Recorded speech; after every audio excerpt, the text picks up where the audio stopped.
For the 1984 fiscal year, a record amount of federal highway funds have been allocated to the U.S. Virgin Islands, over $4 million worth. And that amount is expected to grow over the coming years due to the 1982 Transportation Act. Channel 10's Janet Begum talked to administration officials and filed this report. More money and a guarantee are the prominent features of the 1982 Surface Transportation Act. Congress used to authorize funds for territories and road repair, but the dollar amount would vary from year to year.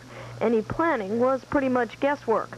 Now, though, the federal trust fund has been divided between the states and the territories. The Virgin Islands, Guam, and the Marianas get 1/2%.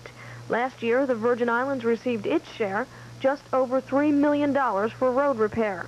This year, fiscal 1984, the figures jumped to $4.3 million. The funds go to what the Federal Highway Administration calls the 3 R's: resurfacing, rehabilitation, and restoration. Guardrails and drainage are on the priority list because Congress mandates safety. But future plans, such as the proposed $40 million waterfront project, depend on federal funds. Other projects, such as Veterans Drive and Harwood Highway, can now be certain of completion. Most importantly, this year's allocation can reassure islanders of a permanent piece of the Federal Highway Trust Fund. Janet Begum, NewsCenter 10.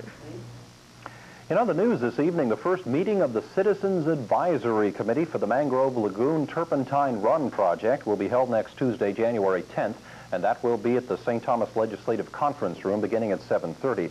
The Citizens Advisory Committee was formed by the Department of Conservation and Cultural Affairs and the Environmental Protection Agency of the federal government in an effort to get community input about the Turpentine Run wastewater facilities problems, one of the larger pollution problems on St. Thomas.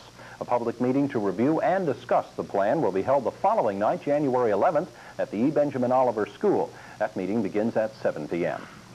Alan, they had the USFL draft today.